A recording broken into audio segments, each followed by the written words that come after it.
여러분들 외로우세요? 안 외로우세요? 안 외로워요?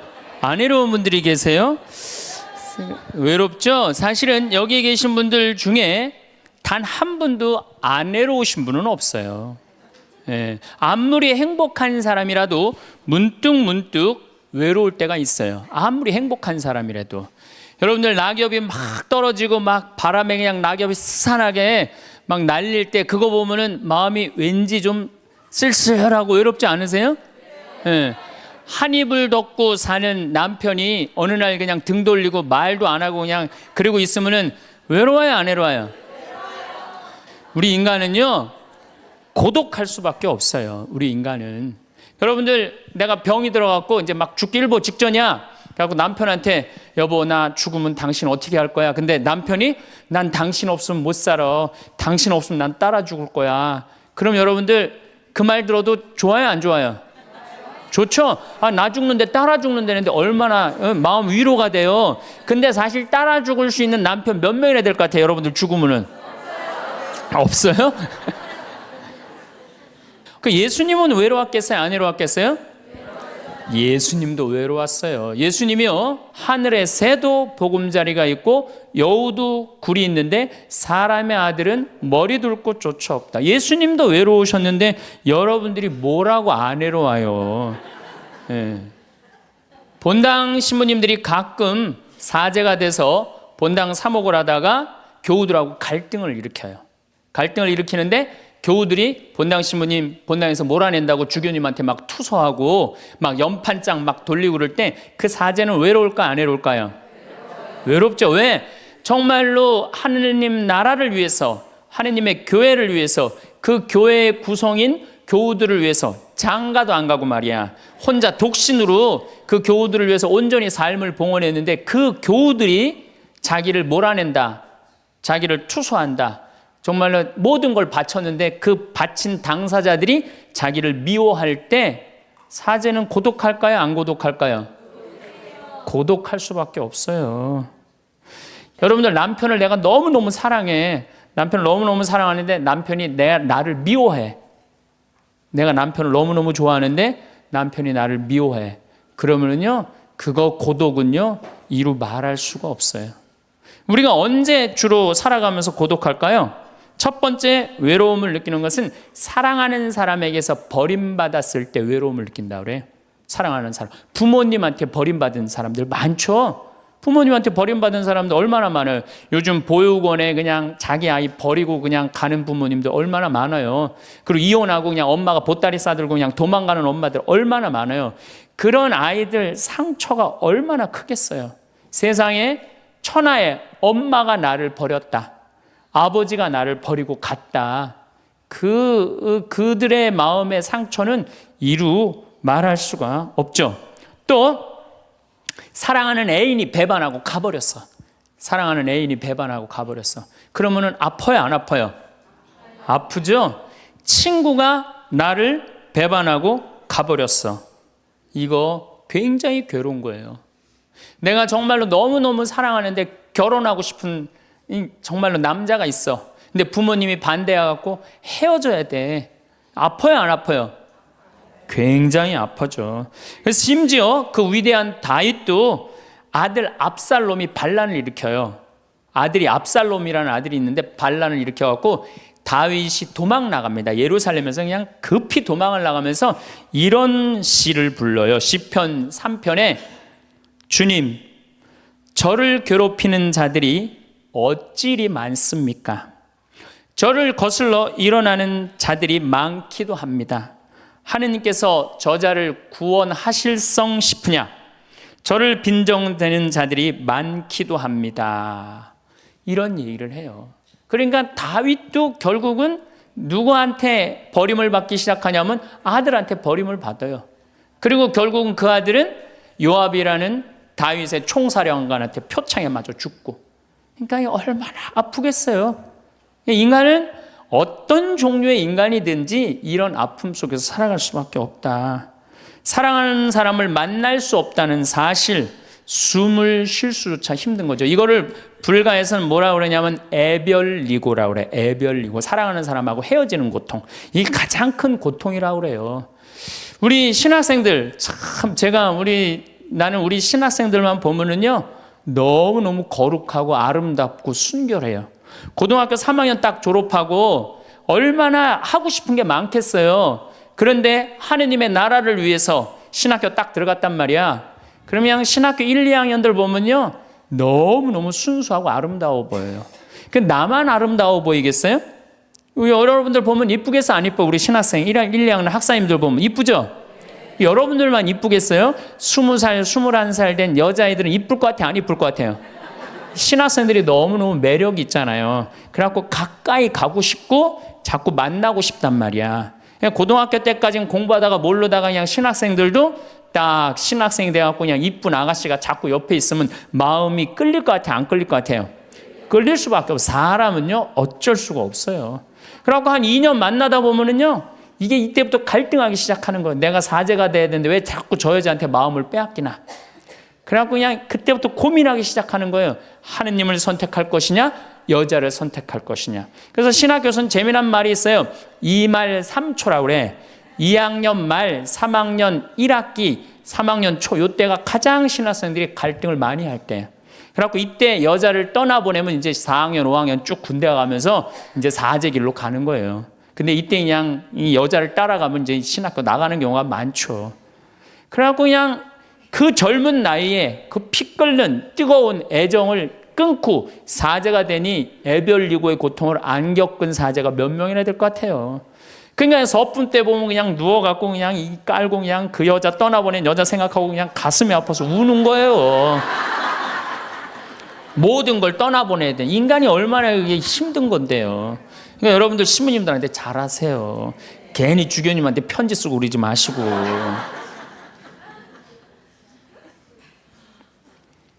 예수님은 마지막 날에 제자들이 예수님을 다 버리고 갔어요. 심지어 어떤 제자는 막 옷까지 그냥 삼배 옷까지 벗어 알몸으로 도망갔어. 그리고 오로지 예수님만 혼자 남았어요. 그러니까 예수님 외롭겠어요? 안 외롭겠어요?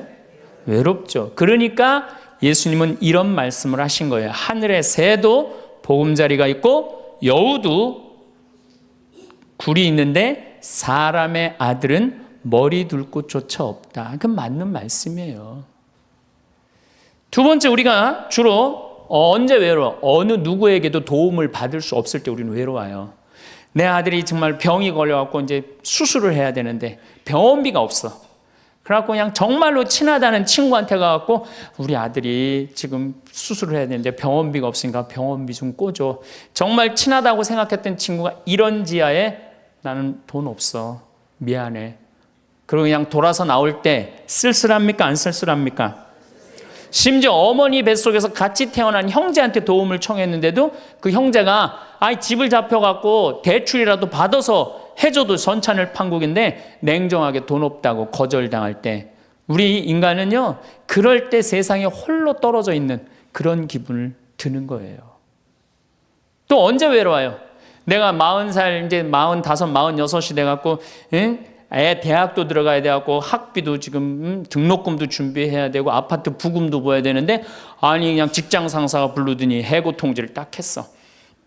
그럼 이 40대 가장은 얼마나 쓸쓸하겠어요. 갈 데가 아무 데도 없는 거죠. 대학이라고 졸업은 해놨는데 나를 필요로 하는 데가 아무 데도 없네. 아무리 그냥 원서 지원서를 100통을 써도 그냥 나한테 연락해 주는 사람 하나도 없어. 이럴 때 나를 필요로 하는 사람이 아무도 없을 때 우린 외로운 거예요. 더욱이 그냥 더 힘든 사람들은 어떤 사람들이에요? 철거민들.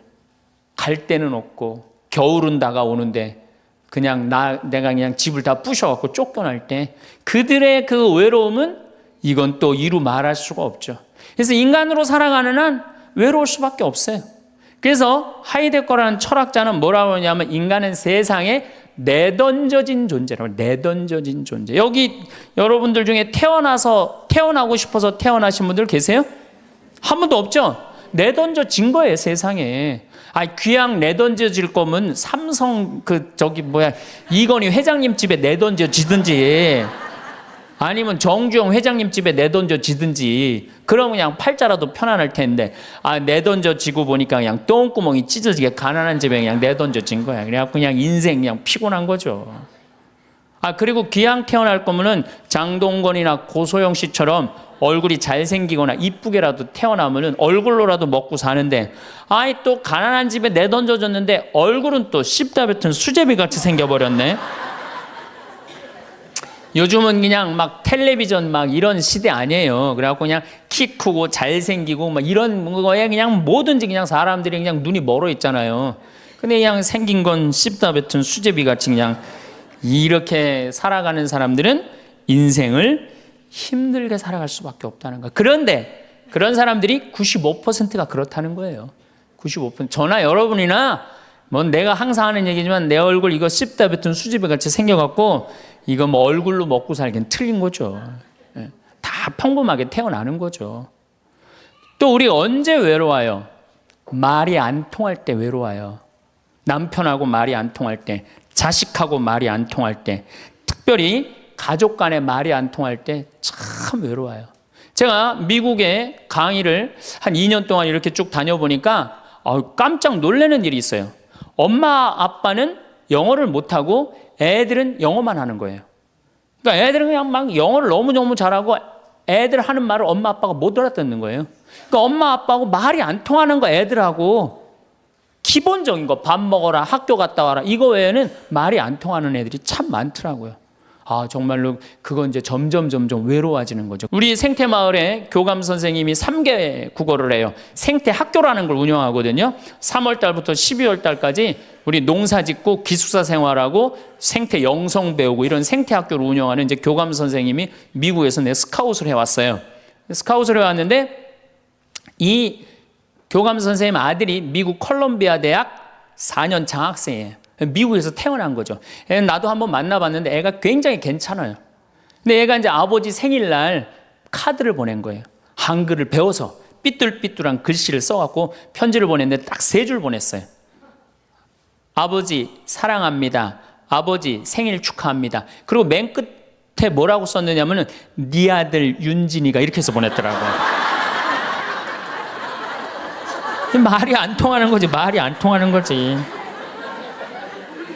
한국에서 보면은, 그런데 이게 미국 사회에서만 서로 말이 안 통하는 게 아니야. 한국에서도 퇴근을 했는데 부인이 남편을 투명인간 취급하는 부인들 많아요. 들어오거나 말거나 말도 안 하고 그냥 밥 차려놨으니까 먹으라고 그러고 사람 그냥 투명인간 취급하는 경우 많죠. 그렇죠? 자식들도 집에 와서 엄마 아버지한테 다소곳하게 하지 않고 자기 방에 쑥 들어가고 하루 종일 한 가족이 집에 살면서 5분 이상 대화를 안 한다는 거 아니에요. 이게 말이 안 통하니 이 집이 외롭겠어요, 안 외롭겠어요? 모이면 하루에 있었던 일 얘기하고 서로 그냥 다정하게 대화를 나눠야 되는데 우리가 지금 말이 안 통해 서로. 그 외로울 수밖에 없죠. 또 언제 외로워요? 이게 이제 저하고 여러분들하고 공통적으로 느끼는 거예요. 늙어가는 걸 느낄 때. 내가 뭔가 하나씩 뺏겨가는 걸 느낄 때 그때 외로워요. 내 젊음이 하나하나 떨어져 가는구나. 제가 굉장히 눈이 좋았어요. 1.5, 어떨 땐 2.0까지 나왔어요. 근데 요즘 핸드폰에 메시지가 오면은 일단은 내가 인상을 써요. 인상을 쓰고 이렇게 멀리 보기 시작해. 안 보이는 거, 글자가. 심지어는 내 동창들은요, 돋보기를 쓰는 동창들도 있어요. 벌써. 그래서 너 왜 돋보기를 쓰냐고 하니까 노안이 와갖고 신문이 안 보이는 거예요. 그 돋보기를 쓰고 있는 동창을 보면요, 슬프더라고요. 늙어가니까. 제가 젊었을 때 몸에 테스토스테론이 흘러 넘쳤어요. 진짜 남자다웠어요. 그래갖고 내가 눈물이라고는 한 방울도 안 흘렸어요. 얼마나 눈물을 안 흘리냐면 고등학교 2학년 때 우리 어머니 아버지가 내가 신학교 들어가기 전까지는 성당에 안 다니셨어요. 그러니까 이해가 안 됐잖아요. 반대한다고 어머니가 막 정말로 아버지가 그 막 어머니를 막 끌어안고 저를 보고 뭐라고 그랬느냐면 울면서 제발 신학교 안 간다는 소리 좀 해라. 내가 그랬는데도 눈물 한 방울 안 흘린 놈이에요, 내가. 물론 우리 어머니 아직도 안 돌아가셨어요. 아직도 안 돌아가시긴 했는데. 그런데 내가 나이가 46인데 이상한 일이 벌어졌어요. 내 몸에서 이제 테스토스테론은 안 나오고 남성 호르몬은 안 나오고 에스트로겐, 여성 호르몬이 나오는 모양인 것 같아요. 지난 2월 달에 우리 김연아 선수가 동계올림픽 금메달 땄잖아요. 따갖고 그냥 더욱이 또 우리 세례 받았잖아. 근데 내 딸이 그냥 금메달 따갖고 그냥 동해물가 올라가는데 그냥 그 묵주 반지가 딱 보이는데 눈물 한 방울 딱 떨어지는데, 아니 김연아 선수 눈물 한 방울 떨어지는데 왜 내 눈에서 눈물 10방울이 떨어져? 자동이야, 자동. 요즘은 그냥 텔레비전에서 슬픈 것만 봐도 어떻게 돼요? 눈물이 뚝뚝 떨어져요. 내가 이제 늙어가고 있는 거예요. 네.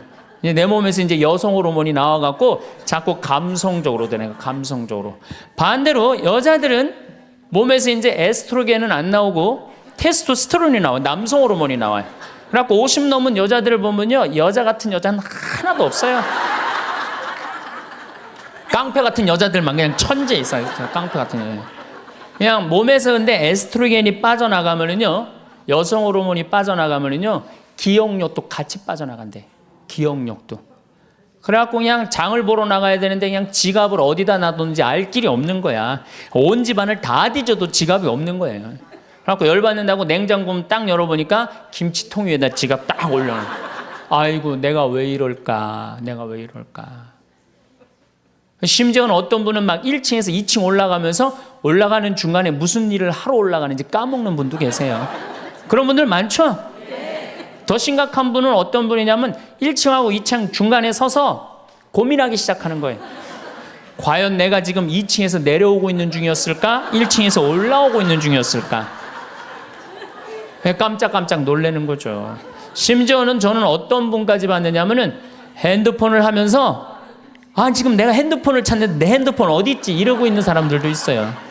그런 분들도 있어요. 늙어가는 거죠. 늙어가는 건 굉장히 슬픈 거예요. 젊음을 빼앗기는 거, 이런 것들이 자꾸 우리를 슬프게 하죠.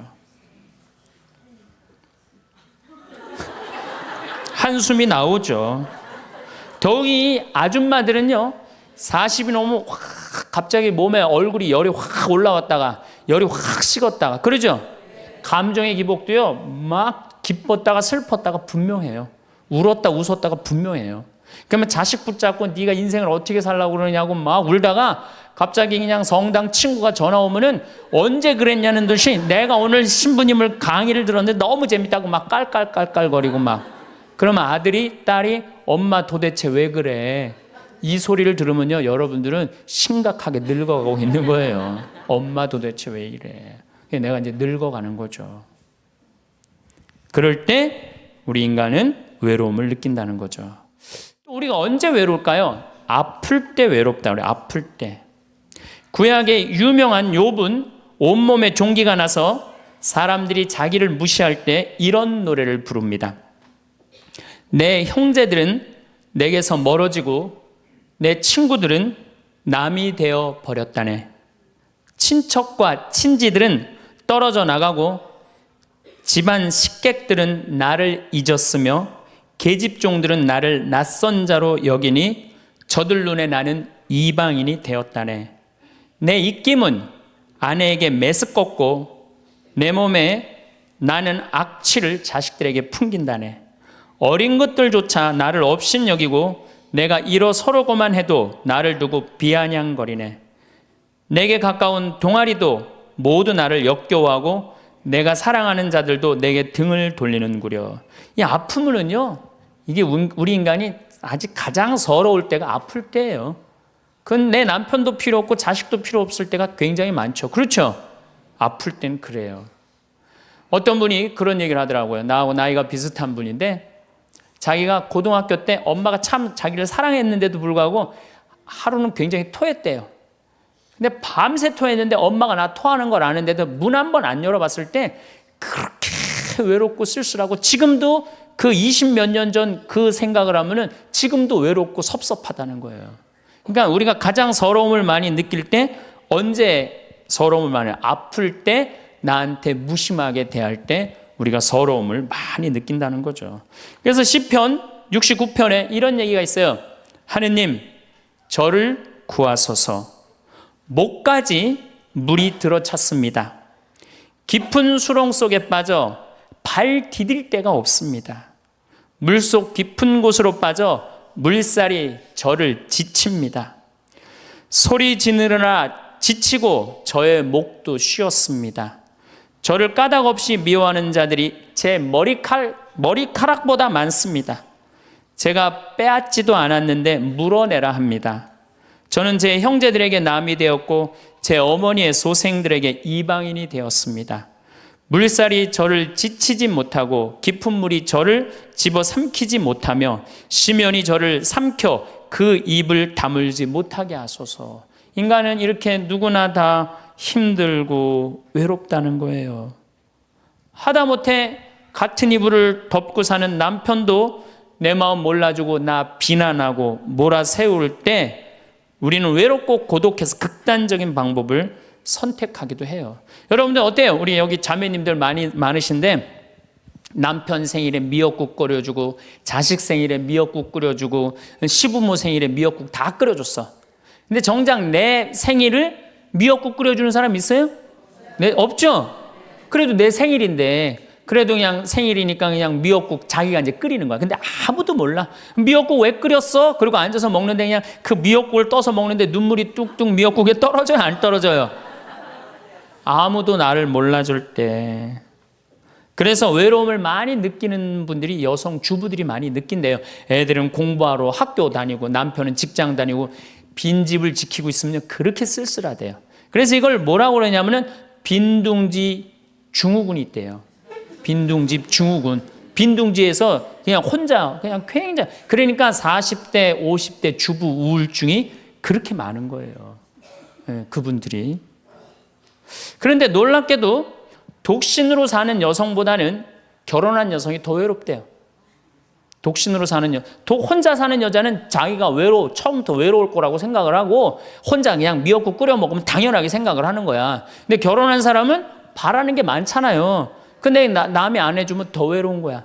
이 인간이 다 외로운 거야. 어떻게 보면 다 불쌍해. 여기 있는 분들 한 분 한 분 예수님 오면 다 안아줄 거야. 너 그동안 외로웠구나. 내가 안아주마. 다 그럴 거예요. 여기서는 웃고 있지만 막상 돌아가서 집에 가보면 눈물을 흘리는 분들 많을 거라는 얘기죠. 저는 외로울 것 같아요? 안 외로울 것 같아요? 저도 외로워요. 제가 92년도 철산성당에서 보좌신부, 경기도 광명 철산성당에서 보좌신부를 했는데 한 12월 15일쯤 됐어요. 아이들이 연합고사 본 날이에요.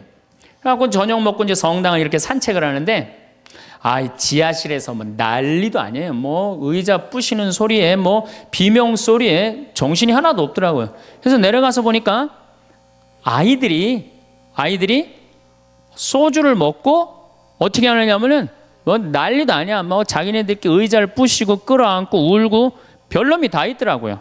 별놈이 다 있어갖고 니네들 도대체 왜 그러느냐? 저는 중학교 아이들이 술 먹고 담배 피는 거 내가 본당 신부할 때 나한테 걸려도 난 한 번도 혼낸 적이 없어요. 애들. 왜 혼낸 적이 없냐면 내가 중고등학교 때 술, 담배 다 했거든. 뭘 혼을 내.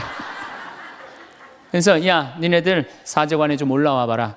신부님이 혼내지 않고 사제관으로 올라오라고 그랬고 딱 앉혔어요. 한 15명을. 남자 여자 다 앉아갖고 니네들 도대체 무슨 일 때문에 이렇게 술을 먹고 성당 기물을 부시냐 얘기를 좀 해봐라. 그랬더니 마침 그 아이 중에 한 아이가 엄마 아빠가 이혼을 한 거야. 자기네들끼리 위로해 준다고 마침 시험도 끝나고 소주를 지금이야 18도 19도지만 그땐 24도짜리 소도 아니에요. 중학교 3학년 애들이 그거 먹고 그냥 필름이 끊어진 거죠. 그래갖고 이제 앉혀갖고 그냥 귀양 나온 얘기니 니네들 인생을 한번 얘기를 해봐라. 이제까지 살아온 거. 그랬더니 애들이 그냥 15년, 16년 살아온 인생 그냥 나름대로 그냥 쫙 밤 12시가 넘은 거예요. 그래갖고 오늘은 너무 늦었으니까 니네들 귀양 이렇게 술이 취했으니 집에 가지 말고 신부님 집에서 자라. 사조관에서 15명 다 집으로 전화해라. 만약에 엄마 아빠가 뭐라고 의심을 하면 나를 바꿔줘라. 그래갖고 내가 몇몇은 내 통화를 해갖고 내가 오늘 재울 테니까 걱정하지 말라고. 그리고 애들한테 니네들 술은 이렇게 먹는 게 아니다. 그래갖고 내가 또 꼬냑을 또 한 병 꺼내갖고 한 잔씩 다 따라주면서 아이들하고 정말로 다정한 얘기를 했어요. 그러니까 아이들이 너무 좋잖아요. 술을 먹었는데 혼을 내기를 하나, 또 신부님이 방에서 재워주지, 자기 얘기 다 들어주지. 그래서 내가 2월 달에 발령을 받아갖고 떠나는데 가지 말라고, 애들이 일주일 동안 우는 거예요. 가지 말라고. 신부님 우리랑 살자고. 그래갖고 내가 발령 받아가는 애들 발령 받아가는 날 30명이 학교를 안 간 거예요. 가지 말라고. 그래갖고 제가 이제 수원으로 이제 발령을 받아갔는데 토요일만 되면은 전철을 타고 내려오는 거예요. 토요일만 되면은 30명이. 그래갖고 한 주, 두 주 오다 말겠지. 그런데 애들이 3개월 동안 계속 내려오는 거예요. 나보고 싶다고. 생각해보니까 이렇게 하면 안 되겠더라고. 이렇게 끌고 다니다가는 10년 후에는 한 3,000명 끌고 다니겠더라고요. 그래서 사제는 본당을 떠나면은 인연을 끊어야 되는구나. 그때 깨달았어요. 그 다음 사제가 정말로 사목을 잘할 수 있도록 떠난 본당에 일체 연락하면 안 되고 떠난 본당 사람들하고 어울리면 안 되는구나. 그때 깨달았어요. 그래갖고 제가 이제 평택에서 이제 비전동 성당이라고 5년 초대 본당 신부를 했어요. 초대 본당 신부 했으니 교우들하고 얼마나 친했겠어요. 그 다음에 경기도 광주에서 능평 성당이라는 거, 거기도 또 초대 본당 신부 5년을 했어요. 10년을 본당 신부로 하고, 제가 지금 강원도 평창에 이제 갔잖아요. 6년 전에. 평창에 갔는데 내 첫 영명 축일 때 교우들이 신부님 축일 축하한다고 몇 명이나 왔냐면 200명이나 온 거예요. 기분이 너무너무 좋더라고요. 이야, 나를 잊지 않고 이렇게 200명이나 와줬구나. 그렇지만 저는 연락은 안 해, 개인적으로.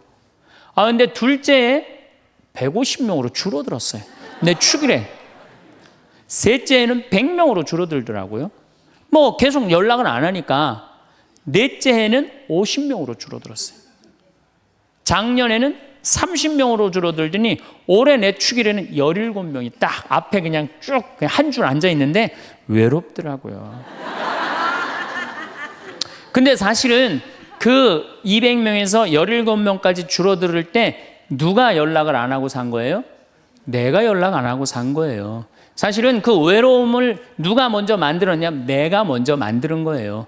여러분들 외로운 분들 보면은요, 사실은 어떻게 보면은 다 본인이 담을 쌓고 살기 때문에 외로운 거지, 본인이 마음에 담을 허물면요 절대 안 외로워요. 근데 담 쌓고 사는 경우 많죠. 형제나 친척이 잘못하면은 내가 니네들하고 연락하고 사나 봐라, 그리고 딱 인연 끊어버리잖아요. 그러니까 우리가 외로움은 점점 우리를 더 힘들게 만들어요. 대한민국 사람들이 굉장히 외로운 것 같아요. 대한민국의 명장면이 하나 있어요. 저는 이해가 안 가는 장면 하나 있어요. 대한민국 사람 참 외롭구나, 대한민국 아줌마들이 외롭구나를 느끼는 장면 하나가 있어요. 그게 뭐냐면 연예인들 군대 갈 때예요. 아니, 연예인들 군대 가는데 왜 아줌마 500명이 따라가? 자기 아들 군대 가는 것도 아닌데. 그래갖고 그냥 거기다가 막 기다린다고 그러고. 그러니까 어디 마음을 열어놓을 데가 없는데 그 연예인한테 마음을 열어놓고 사는데 그 연예인이 2년 동안 안 보인다고 그러니 얼마나 슬퍼. 그러니까 그 앞에서 우는 거예요. 참 그 슬픈 장면이죠. 이렇게 만만치 않은 인생살이 살아가기 힘들 때 사람들은 극단적인 방법을 택합니다. 너무 외로울 때, 절망이 끝에 달할 때, 키에르케고르라는 철학자는 죽음에 이르는 병을 절망이라고 그래요. 절망. 외로움에서 끝에 아무도 내 옆에 없구나, 이런 절망에 할 때 죽음에 이른다는 거죠. 우리가 여러분들 이 죽음이라는 게 얼마나 무서운 거예요. 어떤 사형수가 교수대에 올라가다가 그 교수대에 올라가는 계단이 썩었나 봐요. 그래갖고 계단에 딱 떨어졌어. 미끄러져갖고 떨어지고 한 말 있잖아요. 하마터면 죽을 뻔했다고. 바로 죽기 직전까지 우리 인간은 무슨 끈을 놓지 않아요? 삶의 끈을 놓지 않아요. 누가 잘못 사는 거냐면 우리가 잘못 사는 거예요. 우리 종교인들이 잘못 살아서 그래요.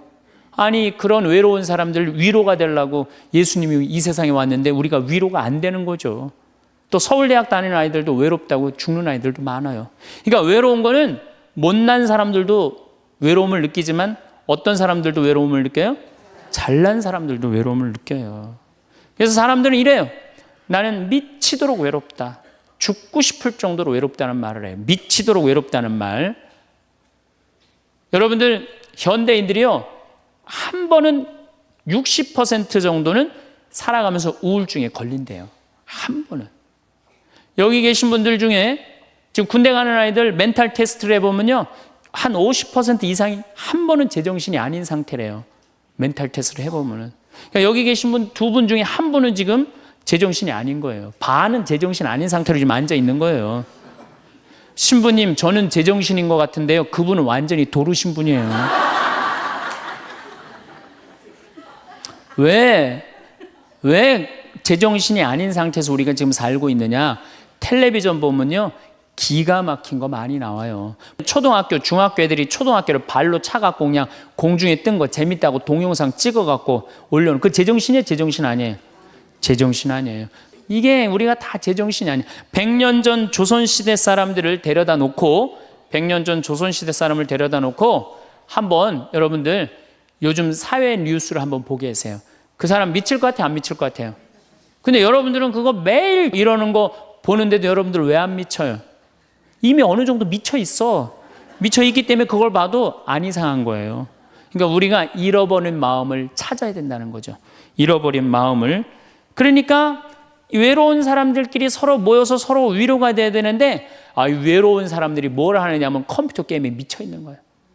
컴퓨터 다 사람은 안 만나고 기계만 만나는 거예요. 그러니까 더 미치는 거죠. 더 미치는 거예요. 그래서 우리가 이런 외로움을 극복하려고 그러면은 정말로 서로 사랑해야 돼요. 예수님 말씀처럼 우리가 서로 사랑해야 돼요. 서로를 배려해주고 서로를 신경 써주고. 근데 우리는 이게 서로 사랑하고 서로 배려해주는 게 부족한 거죠. 굉장히 이기적으로 사는 거죠. 이기적으로. 그럼 여러분들은 언제 외로움을 정말로 극단적으로 느끼느냐? 자식한테 기댈 때. 특히 여기 계신 여러분들은 언제 더 많은 외로움을 느끼냐면, 늙어서 자식이 나한테 잘해주겠지, 이런 마음 먹는 분들은요 외로워요. 딸이 나한테 잘해주겠지, 늙어서 나 용돈도 주고 내가 고생해서 키워놨으니까 나 호강시켜주겠지, 이런 생각하는 분들은요 외로울 수밖에 없어요. 자식은요 잘 키워도 소용없고 못 키워도 소용없는 게 자식이에요. 자식은 그저 고등학교 3학년 때까지 키우고 끝나야지, 그 다음 욕심내면요 여러분들 외로울 수밖에 없어요. 그러면은 못 키운 자식이 왜 소용없어요?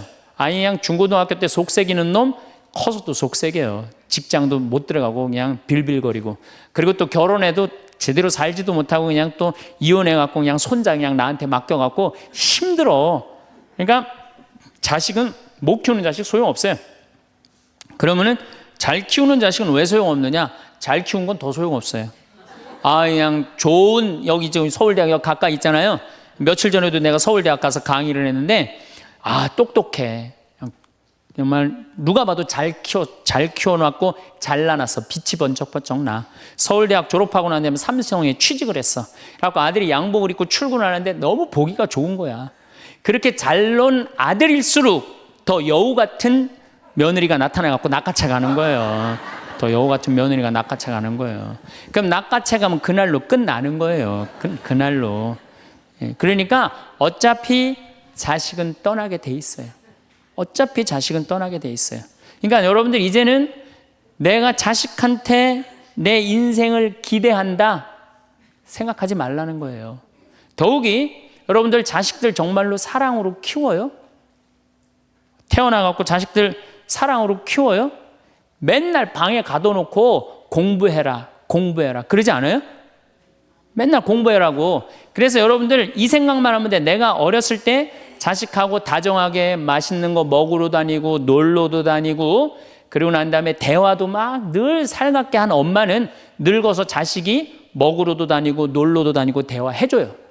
근데 어렸을 때 그냥 방에만 가둬놓고 매일 그냥 공부만 시키고 학원에 그냥 계속 가둬갖고 공부만 시킨 부모님들은 늙어서 자식이 어떻게 할 것 같아요? 방에 가둬놓고 밥만 먹이는 거, 밥만. 그리고 이제 완전히 이제 늙어갖고 움직이지 못할 때 어떻게? 학원에 그냥 계속 가두듯이 이제는 그냥 양로원에 그냥 가둬갖고 그냥 거기서 살라고 그래. 그냥 자식들한테 공부해라 그런 부모님들, 이거 심각하게 이거 고민해야 돼요. 그런 분들은 더 외로울 수밖에 없어. 더 외로울 수밖에 없어. 그러니까 보통 이제 초등학교 이제 1학년, 2학년 애들이 막 너무 6, 7살까지는 이쁘다가 초등학교 들어가면 막 공부를 안 하고 그러면요, 애들한테 엄마가 막 폭언을 하기 시작해요. 그래갖고 성적표를 받아왔는데 40점, 50점 이렇게 받아오면은 애들한테 그래요. 너 밥이 넘어가냐고. 어? 네가 잠이 오냐고. 너 지금 텔레비 봐야 되느냐고. 어? 그래갖고 그냥 보통 공부 못하는 애들이 성격이 느긋한 애들이 공부 못해요. 내일 시험이라도 걱정 안 하고 느긋하게 있는 애들이 공부 못하는 거예요. 그렇죠? 그럼 그거 보고 있으면 엄마가 불이 나요, 안 나요? 그래서 느긋한 성격 가진 애를 그냥 괴롭히기 시작해. 욕을 해대는 거야. 초등학교 6년 욕을 한단 말이야. 그럼 애가 6년 지나가면 그냥 성격이 삐뚤어져요. 공부 못해도 우리 아들 착하다, 우리 딸 예쁘다, 우리 아들 성격 좋다. 그러면 6학년 때까지 성격 안 삐뚤어지거든요. 근데 6년 내내 엄마가 욕을 하는 거야. 너 같은 인간이 밥을 내가 너를 놓은 게 내가 너 놓고 미역국 먹은 게 내가 후회된다 막 이러니 6년 동안 애가 그냥 삐뚤어지는 거야. 이제 중학교 올라가면 더 삐뚤어지는 거죠. 중학교 올라가면 엄마가 더 극단적으로 아이하고 싸우는 거예요. 그러니까 중학교 되면 애가 엄마랑 같이 있고 싶지 않은 거예요. 그래서 어디 좀 놀러 가자 그래도 어떻게 엄마 아빠나 갔다 오라고. 외로울 수밖에 없는 거죠. 고등학교까지 되면은 완전히 빗나가게 되면 심한 아이들은 어떤 경우도 있느냐면요, 정신질환까지 앓는 아이들도 있어요. 심한 경우는. 그래서 보통 엄마들이 어느 정도로 우리가 정말로 한심하냐 하면은 이제 자기 아이가 태어나면은 꿈에 부풀어 있는 거예요. 자기 아이가 천재인 줄 아는 거, 천재. 그래갖고 막 엄마, 아빠 그럼 막 천재가 말하는 것 같은 거야. 막 1살, 2살짜리. 그래갖고 내 아들 천재, 내 딸 천재라고 우유를 먹여도 아인슈타인만 먹여요. 천재 먹으라고. 아인슈타인 우유만 먹는 거야. 애가 그냥. 그래갖고 그냥 초등학교 들어갔는데 이놈이 천재인 줄 알았더니 섞어 놓으니까 아인슈타인 정도는 아닌 것 같아. 그래서 우유를 바꿉니다. 서울 우유로 바꾸는 거야. 서울 우유로. 그래서 서울대학은 가라고 서울로 바꾸는 거예요. 6년 동안 서울에 죽으라고 먹였어.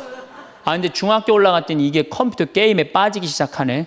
그래갖고 그냥 성적이 보니까 이거 뭐 아닌 것 같아. 그래서 엄마가 마음을 또 바꿔. 연세 우유로 바꿔. 연세 우유로. 고등학교 들어가 보니까 이건 뭐 진짜 아니야. 그래갖고 그래도 엄마가 포기를 못하고 무슨 우유를 먹이냐면 건국 우유를 먹어요. 건국 우유를. 근데 사실은 이 우유까지는 괜찮아요. 건국 우유까지 서울에 있는 학교에 가면요, 서울대학이에요. 이 지방에 다 가거든요. 고등학교 3학년 때는 이건 건국 우유도 안 될 것 같아. 그래갖고 그냥 최종적으로 정말로 애절한 마음으로 먹이는 우유가 뭔지 아세요? 저지방 우유예요. 저지방 우유.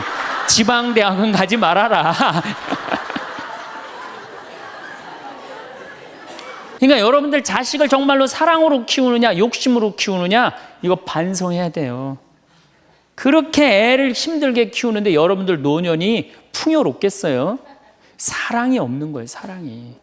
정말 안타깝죠. 그래서 우리들이 그 아이들이 자기가 능력이 자꾸 깨져가는 걸 느낄 때 우리는 쓸쓸하고 외롭다는 거죠. 그때 누가 위로가 돼야 돼? 엄마들이 위로가 돼. 우리 아들 괜찮아. 정말 착하고 하느님 찬양하고 하느님 사랑하고 매일매일 성실하면 살면 돼. 그걸 전해줄 때 여러분들 노년은 안 외로워요. 너 같은 걸 내가 낳았으니 이 웬수야. 밥이 넘어가느냐? 이런 분들은 외로울 수밖에 없어요. 외로움은 특별한 사람만 느끼는 감정이 아닙니다. 사람은 본래 혼자 태어나 혼자 살아가는 존재이며 외로움은 삶의 과정에서 자연스럽게 찾아오는 것입니다. 문제는 외로움 자체가 아니라 그것을 약함이나 실패로 여기며 숨기려는 태도에 있습니다. 오늘날 우리는 많은 사람들과 연결되어 있지만 정작 마음은 쉽게 닫아버립니다. 상처받지 않기 위해 스스로 담을 쌓고 기대와 계산 속에서 관계를 유지하려 하다 보니 외로움은 오히려 더 깊어집니다. 외로움은 혼자 있기 때문에 생기는 것이 아니라 마음이 단절된 상태에서 오래 버티고 있기 때문에 커지는 것입니다. 많은 사람들이 외로움을 느끼면서도 그 감정을 인정하지 못합니다. 외롭다는 말은 마치 내가 사랑받지 못하는 사람이라는 증거처럼 느껴지기 때문입니다. 그래서 바쁘게 지내려 하고 무언가로 시간을 채우려 하며 외로움이 찾아오지 못하도록 애를 씁니다. 하지만 외로움은 피하려 할수록 더 크게 다가옵니다. 밤에 잠들기 전 혼자 식사를 하는 순간, 아무도 연락하지 않는 주말, 그런 순간마다 외로움은 조용히 마음속에 자리 잡습니다. 외로움이 깊어지는 이유는 관계의 부재가 아니라 마음의 단절 때문입니다. 사람들은 많지만 진심을 나눌 수 있는 관계는 드물고 만남은 있지만 깊은 대화는 없습니다. 겉으로는 괜찮은 척하며 지내지만 속마음을 털어놓을 곳은 마땅치 않습니다. 상처받을까 두려워 먼저 마음을 열지 않고 실망할까 염려되어 기대를 접어버립니다. 그렇게 스스로 담을 쌓고 나면 외로움은 더 이상 타인의 부재가 아니라 내 안의 고립이 되어버립니다. 외로움에서 벗어나기 위해 가장 먼저 필요한 것은 타인을 바꾸는 일이 아니라 내가 쌓아온 마음의 담을 내려놓는 일입니다. 관계가 불편해질까 두려워 쉽게 인연을 끊고 거리를 두는 선택은 당장은 편할 수 있지만 결국 고립으로 이어집니다. 완벽한 말이나 깊은 친분이 아니어도 괜찮습니다. 안부를 묻고 마음을 표현하고 서툴게라도 소통하려는 작은 시도가 담을 허뭅니다. 먼저 다가간다는 것은 용기가 필요한 일입니다. 거절당할 수도 있고 어색할 수도 있으며 기대만큼의 반응을 얻지 못할 수도 있습니다. 그래도 한 걸음 내딛는 것이 중요합니다. 오래 연락하지 못한 사람에게 간단한 메시지를 보내는 것, 마주친 이웃에게 먼저 인사를 건네는 것, 마음속에만 담아두었던 감사의 말을 표현하는 것, 이런 작은 시도들이 마음의 담을 조금씩 허뭅니다. 사람들은 대부분 먼저 다가오는 일을 반갑게 받아들입니다. 누군가 내게 관심을 보이고 안부를 물어주고 진심을 담아 말을 건넬 때 사람들은 마음을 엽니다. 물론 모든 관계가 깊어지는 것은 아닙니다. 때로는 가볍게 스쳐 지나가기도 하고 기대만큼의 교감이 이루어지지 않을 수도 있습니다. 그러나 중요한 것은 결과가 아니라 시도 그 자체입니다. 마음을 열고 다가가는 경험이 쌓이면 외로움은 조금씩 옅어집니다. 외로움을 느낄 때 사람들은 누군가 다가와 주기를 기다립니다. 내가 먼저 연락하지 않아도 누군가 찾아와 주기를, 내가 힘들다는 말을 하지 않아도 알아차려 주기를, 내가 요청하지 않아도 위로해 주기를 바랍니다. 하지만 기다림은 외로움을 더 깊게 만들 뿐입니다. 타인은 내 마음을 읽을 수 없고 내가 무엇을 원하는지 알 수 없습니다. 기다림 끝에 아무도 오지 않으면 외로움은 상처로 변하고 관계에 대한 실망은 더욱 커집니다. 그래서 먼저 다가가는 것이 중요합니다. 완벽하지 않아도 서툴러도 어색해도 괜찮습니다. 마음을 표현하는 것만으로도 관계는 살아납니다. 오랫동안 연락하지 못했다면 그 사실을 솔직히 말하며 안부를 묻는 것으로 충분합니다. 거창한 이유나 완벽한 타이밍을 기다릴 필요가 없습니다. 그저 마음이 가는 대로 생각이 날 때 연락하면 됩니다. 그런 작은 시도들이 모여 외로움은 조금씩 사라지고 마음은 다시 따뜻해집니다. 외로움은 사랑이 부족해서 생기기보다 관계에 너무 많은 의미를 기대할 때 더 깊어집니다. 모든 관계에서 이해받고 위로받으려 하면 실망은 반복될 수밖에 없습니다. 완전한 공감이나 헌신을 바라기보다 가벼운 안부와 최소한의 배려만으로도 관계는 유지될 수 있습니다. 외로움에서 벗어나는 길은 누군가에게 전부를 기대하는 것이 아니라 관계를 있는 그대로 받아들이는 태도입니다. 사람들은 관계에 많은 것을 기대합니다. 친구라면 언제든 내 편이 되어주기를, 가족이라면 무조건적으로 지지해주기를, 가까운 사람이라면 내 마음을 완전히 이해해주기를 바랍니다. 하지만 사람은 각자의 사정과 형편, 마음의 여유가 다릅니다. 누군가는 자신의 일로 바쁠 수 있고 누군가는 내 마음을 헤아릴 만한 여유가 없을 수 있습니다. 그것이 잘못이 아니라 당연한 일임을 받아들일 때 관계는 가벼워지고 외로움은 줄어듭니다. 관계에 과한 의미를 부여하면 작은 일에도 쉽게 상처받습니다. 연락이 뜸해지면 나를 소홀히 대한다고 느끼고 바쁘다는 말에 무시당한다고 생각하며 기대만큼의 반응이 없으면 실망합니다. 그런 감정이 쌓이면 관계는 무거워지고 결국 거리를 두게 됩니다. 외로움은 그렇게 깊어집니다. 기대가 크면 실망도 크고 실망이 반복되면 관계는 점점 멀어집니다. 하지만 관계를 가볍게 여긴다는 것은 무관심하게 대한다는 뜻이 아닙니다. 상대방의 부족함을 인정하고 내 기대를 조절하며 있는 그대로의 관계를 받아들이는 것입니다. 매일 연락하지 않아도, 자주 만나지 않아도, 깊은 대화를 나누지 않아도 관계는 유지될 수 있습니다. 간단한 인사 한마디, 가벼운 안부 하나만으로도 마음은 이어집니다. 관계는 거창한 헌신이 아니라 작은 배려로 이어지는 것입니다. 외로움을 느끼는 사람들은 종종 한 사람에게 모든 것을 기대합니다. 그 사람이 내 외로움을 채워주고 내 마음을 이해해주고 내 삶을 의미 있게 만들어주기를 바랍니다.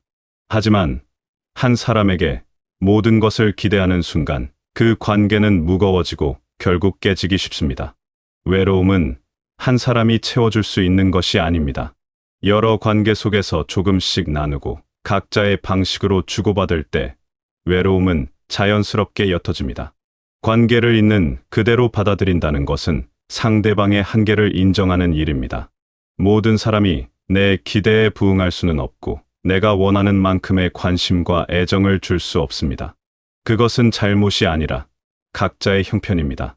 그 사실을 받아들이면 관계는 편안해지고 외로움은 덜 무겁게 느껴집니다. 기대를 내려놓는 것이 관계를 포기하는 것이 아니라 오히려 관계를 지속 가능하게 만드는 방법입니다. 외로움의 한 원인은 자식에게서 위로와 보상을 기대하는 마음에서 비롯되기도 합니다. 자식의 삶에 내 인생의 의미를 걸어두면 기대는 쉽게 서운함으로 바뀝니다. 자식은 부모의 노력을 증명해주는 존재가 아니라 각자의 삶을 살아가는 독립된 사람입니다. 잘됨과 못됨을 떠나 존재 자체를 인정할 때 부모의 마음은 가벼워지고 관계도 한결 편안해집니다. 많은 부모들이 자식에게 삶의 의미를 맡깁니다. 자식이 잘 되면 내 인생도 성공한 것 같고 자식이 행복하면 내 노력이 헛되지 않았다고 느낍니다. 그래서 자식의 선택, 자식의 삶, 자식의 행복에 과도하게 개입하고 기대하고 걱정합니다. 하지만 자식은 부모의 소유물이 아니며 부모의 기대를 채워주기 위해 존재하는 것이 아닙니다. 자식에게 인생의 의미를 맡기는 순간 부모는 외로워집니다.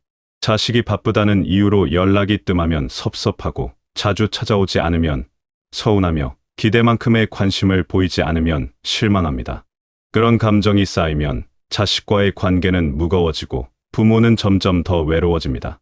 자식은 자신의 삶을 살아가느라 바쁘고 부모는 자식의 삶에서 소외되었다고 느낍니다. 그 간극이 외로움을 만듭니다. 자식에게 인생의 의미를 맡기지 않는다는 것은 자식을 사랑하지 않는다는 뜻이 아닙니다. 오히려 자식을 독립된 존재로 인정하고 자식의 삶을 존중하며 자식에게 과도한 기대를 걸지 않는 것입니다. 자식이 잘 되든 못 되든 자주 연락하든 그렇지 않든 그것은 자식의 삶이며 부모의 가치를 결정하는 기준이 아닙니다. 자식의 삶과 부모의 삶은 분리되어야 합니다. 자식을 있는 그대로 인정한다는 것은 자식의 선택을 존중하고 자식의 방식을 받아들이며 자식에게 부모의 기대를 강요하지 않는 것입니다. 자식이 부모가 원하는 방식으로 살지 않아도 부모가 바라는 만큼 자주 연락하지 않아도 그것은 자식의 선택입니다. 그 선택을 인정할 때 부모의 마음은 가벼워지고 자식과의 관계도 편안해집니다. 부모의 삶은 자식의 삶과 별개입니다. 자식이 잘 되는 것은 기쁜 일이지만 그것이 부모 인생의 전부가 되어서는 안 됩니다. 부모에게도 자신만의 삶이 있고 자신만의 관심사가 있으며 자신만의 의미가 있습니다. 자식에게 인생의 의미를 맡기지 않고 스스로의 삶을 돌보며 자신의 하루를 채워갈 때 외로움은 줄어듭니다. 자식은 부모 삶의 일부일 뿐 전부가 아닙니다. 외로움을 완전히 없애려는 노력은 오히려 삶을 더 무겁게 만듭니다. 관계에 과한 의미를 내려놓고 자식에게서 인생의 답을 찾지 않게 될 때 외로움은 비로소 감당할 수 있는 크기가 됩니다.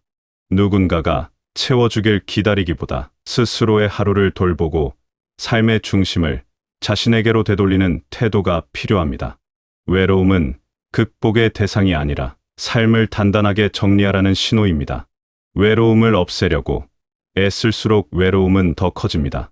외로움을 두려워하고 피하려 하고 부정하려 할수록 외로움은 더 깊게 파고듭니다. 외로움은 사라져야 할 대상이 아니라 함께 살아가야 할 감정입니다. 외로움을 인정하고 받아들이고 그 안에서도 삶을 이어갈 수 있을 때 외로움은 더 이상 무겁지 않습니다. 외로움과 함께 산다는 것은 외로움을 즐기라는 뜻이 아닙니다. 외로움이 찾아올 때 그것을 자연스러운 감정으로 받아들이고 외로움 속에서도 자신의 삶을 돌보며 외로움에 압도되지 않는 태도를 말합니다. 외로움은 누구에게나 찾아오는 감정이며 그것을 느낀다고 해서 내가 실패한 사람이 아닙니다. 외로움은 삶의 일부이며 그 안에서도 삶은 계속됩니다. 외로움을 느낄 때 중요한 것은 누군가에게 의지하는 것이 아니라 스스로를 돌보는 것입니다. 좋아하는 일을 하고 마음이 편안해지는 시간을 보내며 자신에게 집중하는 것입니다. 외로움은 타인이 채워줄 수 없습니다. 타인은 잠시 외로움을 잊게 해줄 수 있지만 외로움을 근본적으로 해소하지는 못합니다. 외로움은 스스로 감당하고 스스로 다스려야 합니다. 삶의 중심을 자신에게 되돌린다는 것은 타인의 평가나 기대에 흔들리지 않고 자신의 삶을 스스로 꾸려가는 것입니다. 누군가의 관심이 없어도 자주 연락이 오지 않아도 내 삶은 의미가 있습니다. 내가 좋아하는 것을 하고 내가 원하는 방식으로 살아가며 내 하루를 소중히 여길 때 외로움은 덜 무겁게 느껴집니다. 삶의 중심은 타인이 아니라 나 자신입니다. 외로움은 삶을 단단하게 정리하라는 신호입니다. 외로움이 찾아올 때 사람들은 비로소 자신의 관계를 돌아보고 자신의 삶을 점검하며 무엇이 중요한지 깨닫습니다. 외로움은 불편하지만 그 불편함 속에서 사람들은 성장합니다. 외로움을 회피하지 않고 마주할 때 삶은 더 단단해집니다. 외로움을 느낀다고 해서 여러분의 삶이 실패한 것은 아닙니다.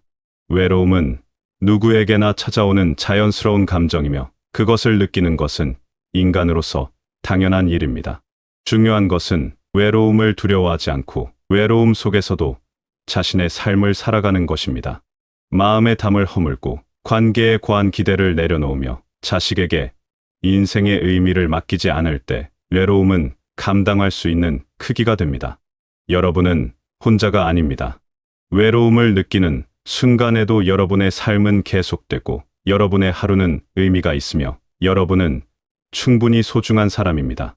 외로움과 함께 살아가는 법을 배울 때 삶은 더 깊어지고 마음은 더 단단해집니다. 외로움을 두려워하지 마십시오. 그 안에서도 여러분은 충분히 잘 살아갈 수 있습니다. 외로움을 느끼면서도 자신의 삶을 소중히 여기고 하루하루를 의미 있게 채워가며 마음의 평안을 찾아가시길 바라겠습니다.